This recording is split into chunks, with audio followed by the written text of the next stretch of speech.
و پەیمانی بە تایبەت هێزەکانی ئەمریکا و زیادبوونی جموجۆڵی چەکدارانی داعش ماوەتەوە گفتوگوی ئەم بابەتە دەکەم میوانەکەم بەڕێز فازل ئەبوڕەغیف شارەزای ئەمنیە لە بەغدا ڕاستەوخۆ لەگەڵمانە. بەڕێز فازل زۆر سپاس بۆ ئامادەبوونت لەگەڵ کوردستان 24.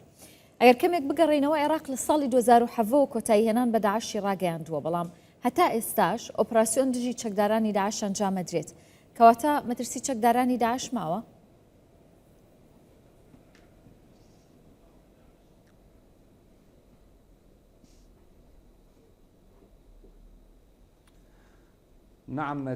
سڵاو لە جەنابەت و لە بینەرانی کوردستان 24ش داعش ئایدۆلۆژیایە، ئایدۆلۆژیاش بێگومان لە ناو ناچێت بە ئاسانی.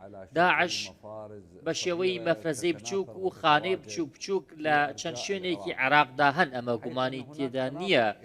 بەشێک لە ناوچەکانی عێراق داعشیان تێدایە، بۆ نمونە شێوازی گەریلایی پەیڕەو دەکەن، بۆ نمونە بەشێک لە ناوچەکانی نێوان پارێزگای سەلاحەدین و کەرکووک بە تایبەتی لە وادی شای وادی زەیدون و خەناجیر و بەرزایەکانی حەمرین.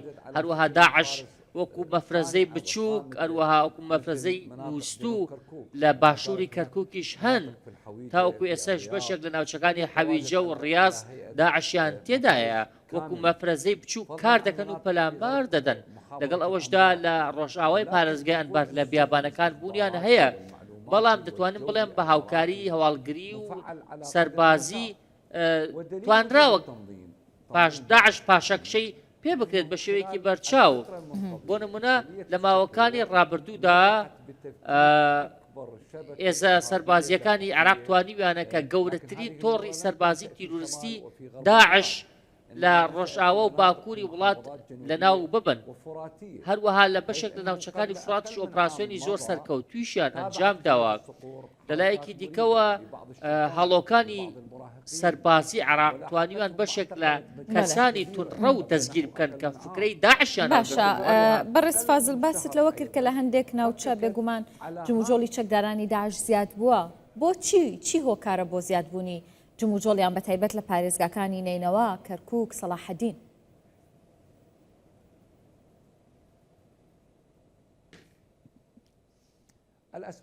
هۆکارەکان زۆرن. دەتوانم بڵێم کە ئەم ڕێکخراوە لە سەرەتادا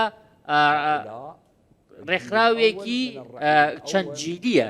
جیلێکمان هەیە کە جیلی پێشوون، ئەوان کوژران لەناو چوون، جا ئەوانە لە ناو چوون یاخود دەستگیر کران یاخود لە سێدارە دران.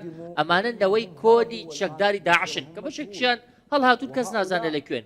ئەمانە دەتوانم بڵێم لە ناو چوون، بەڵام ئەوان نەوەیەکی دیکەیان پەروەردە کردووە لە داوای خۆیان، واتە کەسوکاریان، خێزانیان، کوڕیان، کچیان، خوشکیان، ئەمانە گەورە بوون ئێستا، ئەمانە گەشەیان کردووە، ئەمانە خۆیان ڕێخستوەتەوە بە تایبەتی لە شاخەکانی نزیک وادی خۆران، هەروەها بەشێکیان لە باشووری کەرکووک، زۆرێکشان لە خێوەتگەی هۆڵن. ئەمانە ئێستا گەورە بوون، ئێستا هەست بە پرسیارەتیەکەن، پەیوەندی دروست دەکەن، هەستی تۆڵەکردنەوە لە ناخیاندا چەکەرەی کردووە، دەیانەوێت تۆڵەی باوکو براکانیان کەنەوە کە کوژراون. ئەمە کێشە گەورەکەیە. لەگەڵ ئەوەشدا ڕێکخراوی داعش سەرباری ئەوەی لاواز کراوە، سەرباری ئەوەی کە خەریکە لە ناو دەبچێت، بەڵام هێشتا بوونی هەیە. تەنانەت گوازراوە بۆ ئەفریقا، ئێستا لە ئەفریقاش بوونی هەیە، ڕێکەوتنی ئەمنی سەنیگال، غانا. بەڵێ ڕێکەوتنی ئەمنی ئەمریکی و عێراقیش کە لە ساڵی 2026 کۆتایی دێت، ئەمە کاریگەری دەبێت لەسەر زیاتربوونی جموجۆڵەکانی داعش و ئایا عێراق داوای درێژکردنەوەی وادێ و ڕێکەوتنە دەکات بەم هۆکارە؟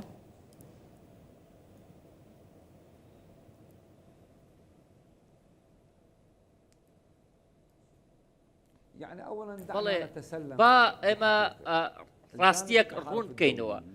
هاوپەیمانی نێودەوڵەتی بە سەرۆکایەتی ئەمریکا هەوڵێکی زۆریان داوە، ڕۆڵێکی گەورەیشیان بینیوە لە ڕوبەڕووبوونەوەی تیرۆر لە عێراق و سووریا.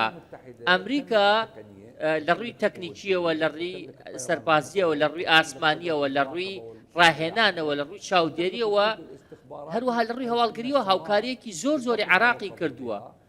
تەنانەت ئاسمانی عێراق لە ژێردەستی ئەمریکایە بوو. هەروەها ئەمریکا زۆر هاوکاری عێراقی کردووە لە ڕوبەڕووبوونەوەی داعش لەسەر زەویش، هەر لەبەر ئەوە عێراق پێویستی بە ئەمریکایە ئەم عێراق پێویستی بە بەڵام پێویستی بە سەربازی نییە، پێویستی بە هاوکاری تەکنیکیە، پێویستی بە هاوکاری هەواڵگریە. واتە عێراق پێویستی بە سەربازی ئەمریکی نیە شەڕی بە بکات، بەڵکو پێویستی بە هێزی ئاسمانیە، پێویستی بە هێزی هەواڵگریە بۆ ئەوی پشتیوانی بکەن. باشە سوپای عێراق بەبێ پشتیوانی ئەمریکا و هاوپەیمانان دەتوانێت ڕوبەڕووی پاشماوەکانی داعش ببێتەوە؟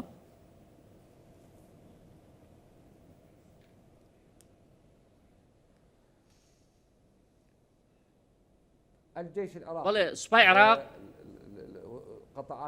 هەروەها وەزارەتی ناوخۆ، حەشتی شعبی، دەستگا ڕوبەڕووبوونەوەی تیرۆر، هێزەکانی پێشمەرگە، ئەمانە هەمویان توانیان کە ڕوبەڕووی داعش ببنەوە و تێکی بشکێنن کە لە ساڵی 2017 بینیمان.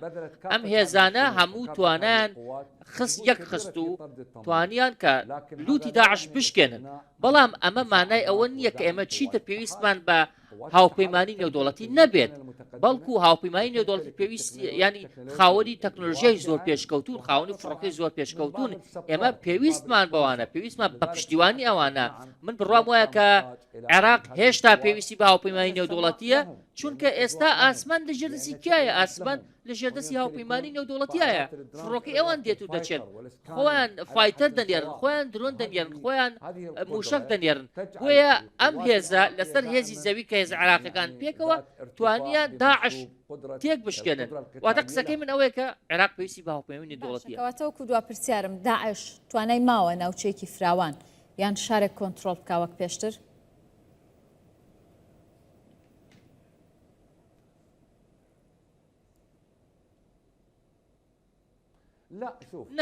بە دووریە بینم. ئێستا عێراق ناگەڕێتەوە بۆ سەردەمی داعش. داعش ناتوانێت هیچ قاکێکی عێراق داگیر بکات لە هەرێمی کوردستان لە باشوورە ناوەڕاست. ئەو سیناریوێ ناگەڕێتەوە کە ساڵی 2014 ڕوویدا نەخێت بە هیچ شێوەیەک. ئەمە تەواو بووە. داعش ناتوانێت شارێک داگیر بکات یا خۆت لە ساسی خاکی عێراق داگیر بکات.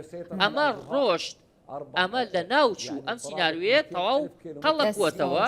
بەڵام ئەوەی کە هەیە هەندێک جموجوڵی گەریلاییە کە لە ناوچە بیابانەکان دەگەن. ئێستا داعش دەتوانن پەلاماری ئەم لابدەن، پەلاماری ئەو لابدەن، هێرش بکەنە سەر ئەم لا، بەڵام بە شێوی سنووردار، نەک بۆەوەی کە لە ساڵی 2014 کردیان. واتە تواناکانیان لە ناوچووە. بەڕێز فازڵ ئەبوڕەغیف، شارەزایەمنی دەستەکانت خۆش بێ. سوپاس کە لە بەغداوە میانی کوردستان 24 بوویت.